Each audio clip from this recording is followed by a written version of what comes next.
Hi and welcome back to another video of jPlay. I am Marcus and today I want to start my playthrough session of Star Trek Ascendancy using the Borg Assimilation expansion set. I've never played with the Borg before. I sure did play the base game quite often, to be honest, and I'm not really sure how things go. Of course, I will do a solo playthrough, and that's the real cool part about this expansion. There are official solo rules now included. I will also be using some of the tips and tricks and directions provided by Matthias on The Geek, because I think some of the questions are still unanswered, but I think with those, let's say, directions, we should be able to play this game. Okay, let's find out how good or bad I will be doing. Okay, the stage is set. Of course, I will be playing as the Federation player. So we start with a transwarp hub in play as basically recommended when playing this game solitaire. So we will have a Borg cube pretty much as of turn 1 out on the board, and there will be more coming, rest assured. This is around 45 centimeters, should be around 18 inches. I think this will be the boundaries to the left and the right. As suggested by Matthias on The Geek, I will really start with the extra resources. So I will start with 4 culture, 6 research and 8 production. And according to the standard setup, this is Earth. I have all 3 starting, let's say, nodes available. I start with 3 of my ships. And the goal of the solo game is to acquire 5 of those Ascendancy tokens. I start with 1, that's part of the standard setup. In order to get 1 more, I have to spend 5 culture tokens. Anytime during my turn, of course, I need to spend those culture tokens for the hegemony rolls throughout the game, because this is the main way how the Federation will get new worlds, pretty much, unless we are colonizing a virgin world. And for those of you who don't know the base game at all, we have a special ability here for the Federation player. We explore strange new worlds. We would gain 1 culture each time we would draw a civilization exploration card, or would discover a new phenomenon, which can be found in this huge stack of system discs. Keep in mind, I'm only playing with the base game and the Borg expansion, so I don't have any Ferengis in here or whatnot. And one problem I figured out when getting the expansion for the Borgs, the backside color of those discs is not the same. That's also true for some of the exploration cards. Not sure if that's only me, but that's how it is, and which is the reason why I keep drawing those system discs from the bottom. So I don't exactly see, okay, hey, this is now a Borg disc, let's better not explore at this point in time. This will really break the game for me. By the way, I will lose the game when the Borg have to build their 6th spire, and there are only 5 in the game. Then I will be automatically out of the game. So 5 is fine, but if they would have to build another one, then I'm losing the game. And on top of this, I will also lose if my homeworld Earth here is being assimilated by the Borg, which happened to me yesterday evening during my training session, and unfortunately it didn't take them long to achieve this. So this can be really short playthrough consisting of only, I don't know, 1 to 3 episodes or so, because, and this is also from what I read in the forums, it's really hard winning against those Borg. And I think this doesn't really matter if you're playing this solo or in a multiplayer fashion, but yeah, let's see how things turn out here. I think without further ado, let's get cracking here. And as I have not made first contact, and I can also make first contact with a Borg cube or a Borg world, we all have to draw a random turn order event card. I will play with all 10 of those turn order event cards, and I will quickly shuffle them. The first card is always for me, so keep that in mind. So that's my card here. That's pretty much a 9, and this is the card for the Borg player, which is a 5. So in this case, the Borg will go first. And as like any other player, they will also go through build phase and through command phase. During the build phase, as the transwarp hub is already in play, we will pretty much check if the transwarp hub will now produce or bring in a new Borg cube into the play, and basically you would roll a die, and if that result is higher than the amount of Borg cubes currently in play, you will produce pretty much a new Borg cube. Right now it's 0, so I really don't have to roll any dice here. So we just found our very first Borg cube. That's already the end of the build phase because there aren't any spires in place, so we can move directly into the command phase. Now we would activate each Borg cube. I get to choose which Borg cube to activate first. The first thing that this Borg cube would do would be to initiate a battle with eligible player ships. Right now there aren't any eligible player ships, so not adjacent to anyone.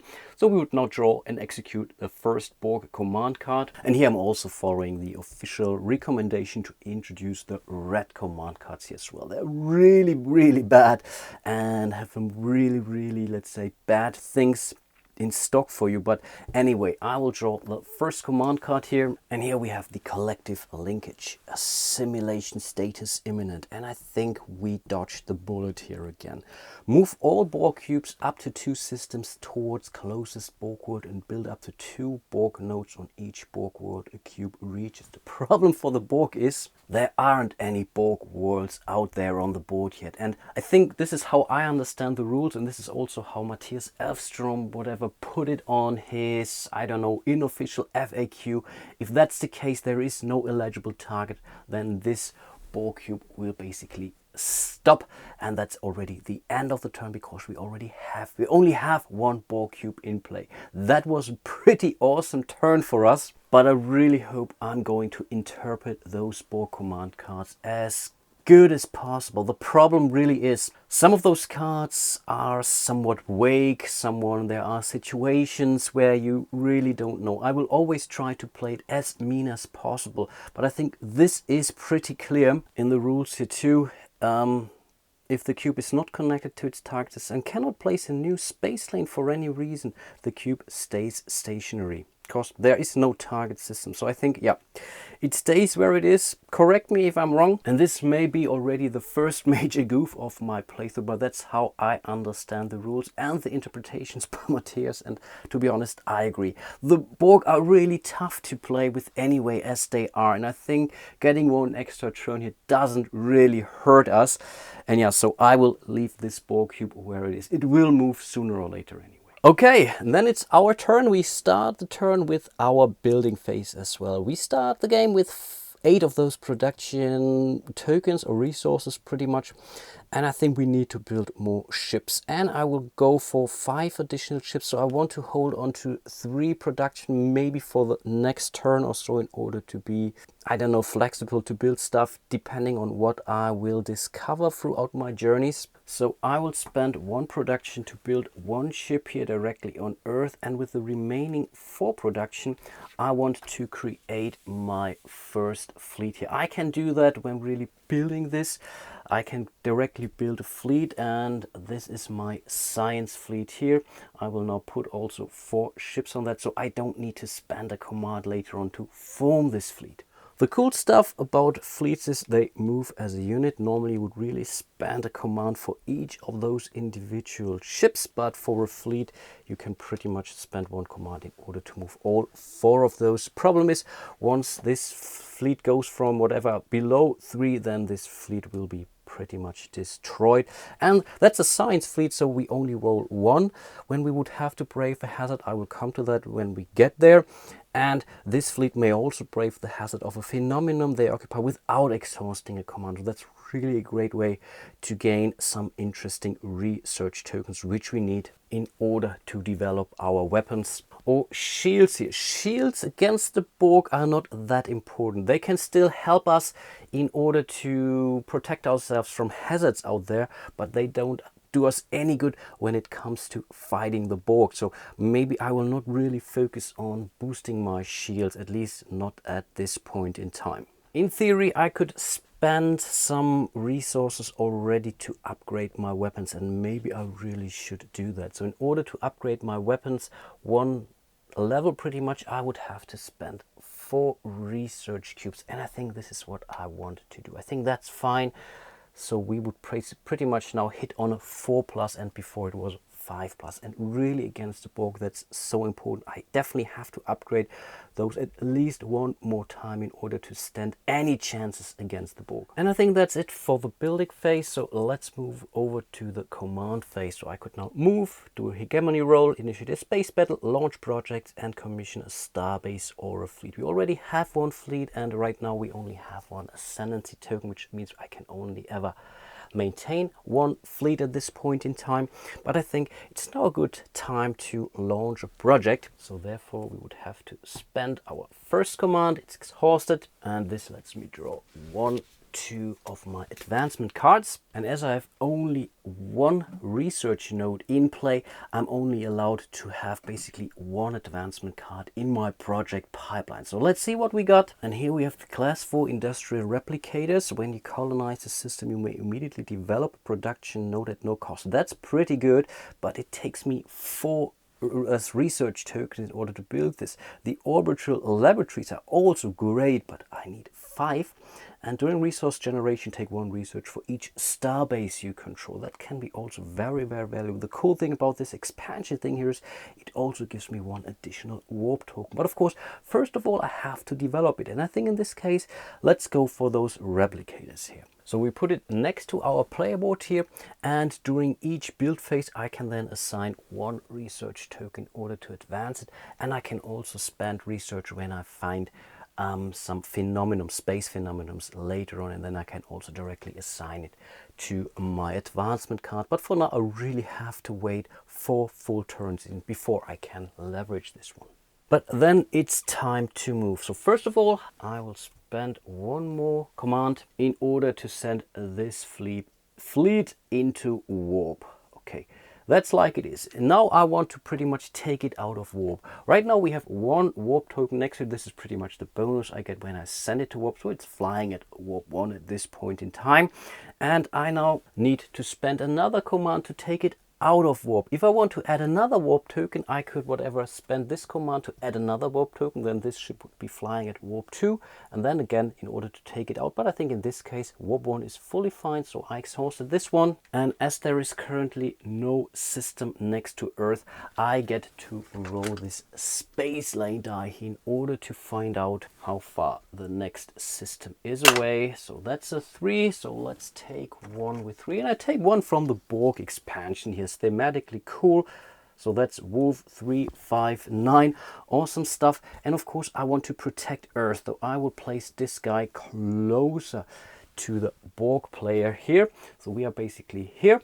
And next we would draw our first exploration card. So let's see what we got. Of course we know it's not a phenomenon, because that's how you prepare those system discs at the startup, but it's really a very, very lame planet, to be honest. Wow, dark color. Only 1 resource node can be built here.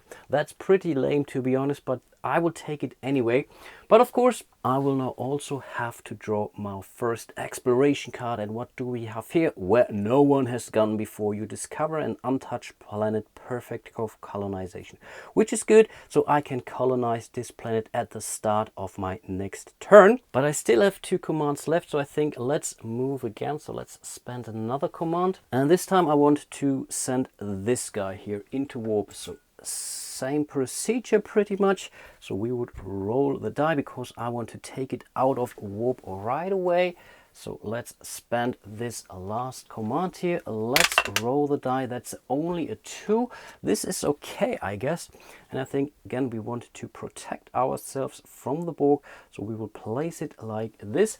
We would draw our next system disk, Janus 6. Now we are talking. Okay, that's a pretty cool one, to be honest. It has 2 research nodes, or potential 2 research nodes, but of course it's close to the Borg, so it's pretty likely that those guys will take it away from me. The first thing that will now happen is we will assign 1 exploration card here, and then we have to brave the hazard, because this is a hazardous world. So for each ship here present we have to roll a die, and if you would now roll a 6, pretty much, because that's the number here, we are basically hit.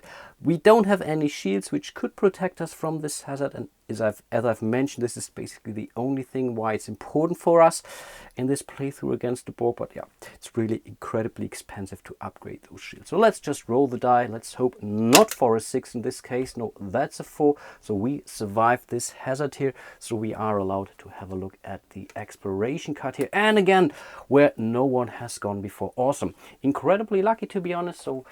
And this is something I also have to mention. We prepared the exploration deck as well. So the first 2 cards will never ever show up as a Borg card, whatnot. But now everything is open. Everything can happen with my next exploration card here. I'm out of commands, so we have to finish my command phase. Next we come to the recharge phase or recharge step. So we will check for victory, ha ha ha. Then we would basically generate resources, and right now we have one blue, one red and one yellow, which means we get the appropriate amount of tokens, one production, one culture and one research. Now I'm at 5 cultures, so in theory I could spend those in order to gain a second ascendancy, but then I'm out in respect to hegemony, so I think this is not what I want to do at this point in time, but still I will take it anyway. Then we will reset all of our command here, and then it's time to start round 2. Again, I will start the turn order card first, so this is mine, that's 4, looks better. They have a 7, so I go first in this round. So again, we start with a building phase, and I think the first thing that I want to do is to colonize a sector. And right now I want to start here. It's not really the coolest planet in the world, but it gives me 1 production, and I need production. That's really important. In order to do that, we have to spend 1 culture, and we have to pretty much leave 1 of those ships behind, so we can take it off the science fleet here. It still has 3 ships, so it's perfectly okay to keep this up and running, this fleet. And this means we just build our first, or pretty much our second control node. So this shows that this planet or system belongs to the Federation. And next I could directly build a production node, and I think this is what I want to do. In order to do that, I have to spend 2 production as stated on my building phase overview here, and this allows me to build a production node next to dark color, which will now give me 1 additional resource at the end of this round. Not too bad. Of course, I must not forget to assign research token to my advancements, and so I will spend 1 research token on this here, so we need 3 more. And now I'm tempted to also colonize Janus 6 here. I think it could be worth it. It can produce 2 research nodes. Yeah, let's do that. So let's spend 1 more culture. Let's pretty much salvage this ship here, and this allows me to place yet another control node here. And now I could build research nodes, and I think I want to do that. And in order to do so, I have to spend 2 research and 1 production. I have exactly 2 research, and I still have 1 more production node token, and this allows me to place another of those nodes, and this time we have a research node which will produce 1 research resource at the end of this round. The problem now is that Janus 6 is now completely unprotected. The good thing is though, it can only ever hold 2 of those space lanes here. So if I now make a connection between Janus 6 and Darkala here, then the Borg will not be able to add a 1/3 of those space lanes to Janus 6. So they always have to go through Darkala, and there I really have the chance to set up my defenses and also defenses for Earth. So I think that's already a pretty lucky turn of events that we discovered those systems here, especially Janus 6 here, which can help me protecting Earth. No, I think that's not it for the building phase. Let's spend our very last production token in order to build a ship here, and ships always have to be built either on your homeworld or next to a starbase. Right now we don't have any starbases in place, so Earth it is. Okay, let's get into the command phase. So let's spend our first command to send this ship into warp.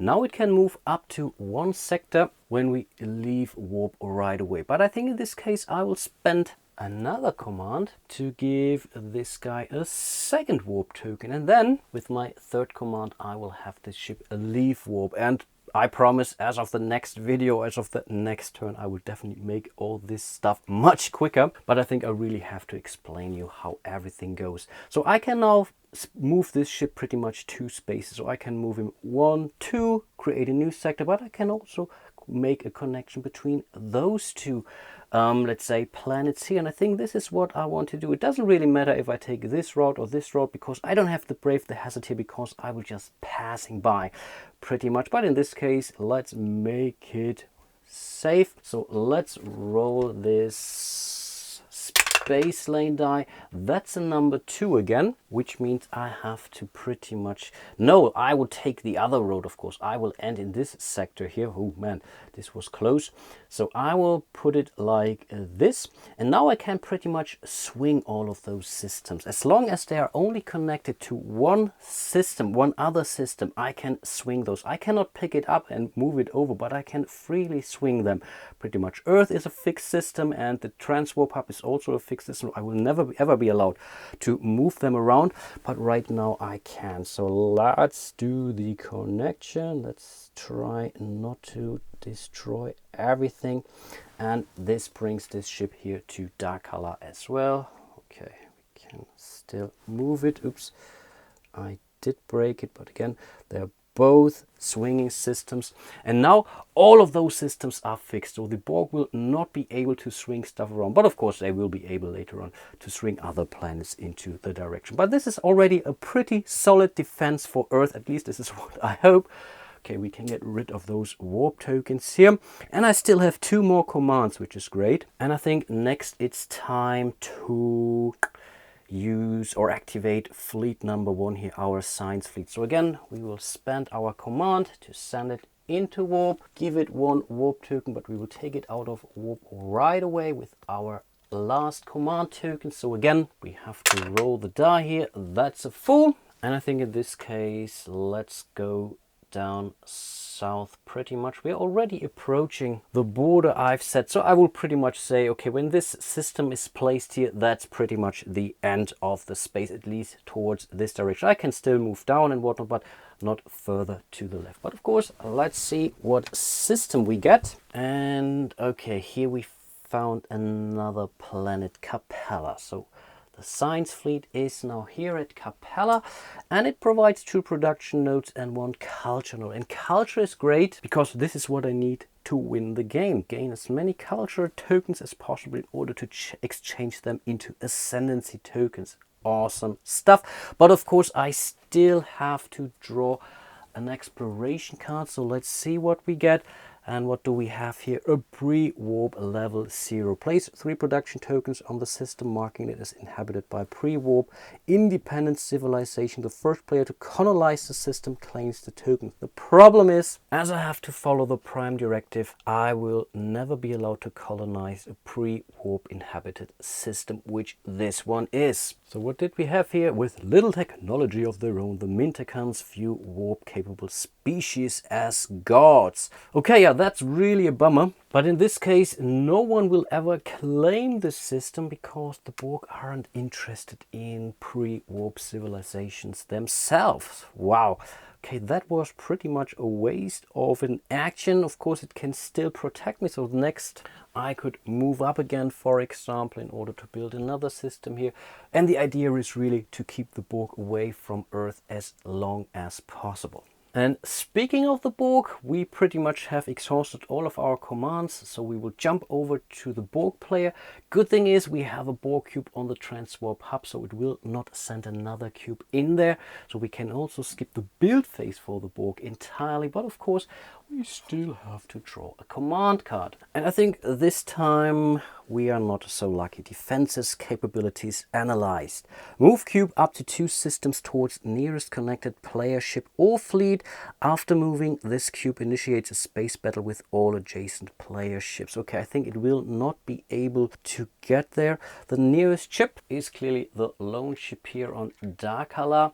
But of course, the Borg also have to roll the space lane die. That's a 3. That's kind of okay. Could have been worse, that's for sure. So let's place us, let's say, our space lane here. Of course, it will move. It will also discover a new system disk. And in this case, they just found Delta 4, and of course they will also draw an exploration card right now. And here we have Nausicaan pirates. They will simply ignore those crisis cards pretty much. But let's have a closer look at this exploration card because they're really cool. One of the coolest elements in the game.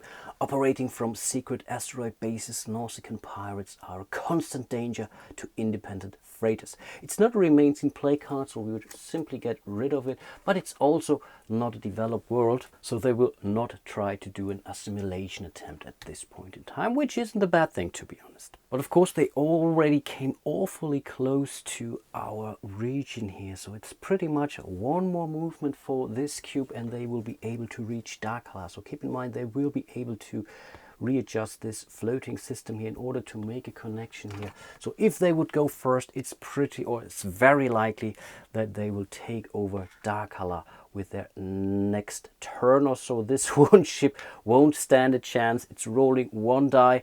The Borg cube here is rolling 9, so yeah.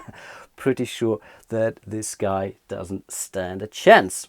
But that's already the end of our command phase, if I'm not mistaken. Also the command phase for the Borg, of course. So we can skip over to the recharge step. And again, we will produce our resources. That's pretty much 2 production, 2 research, and 1 culture. And already it seems pretty damn close, to be honest, because I have not enough ships. Maybe that's really the first thing that you should do, to simply build a large fleet of ships just to keep those Borgs at bay, at least for a turn or so, until you get your resources up and running. Okay, let's see what comes out of this. I think I will call it a day for now, so I will leave it to you. Leave me your comments if I misinterpreted some stuff, especially the first command card for the Borg. Not sure if I can really repair that, to be honest, but yeah, let's see how we can sort this out. And yeah, hope you like my first episode of my playthrough of Star Trek The Ascendancy, including the Borg, and hope to see you soon in one of my other videos. And yeah, until then, bye bye.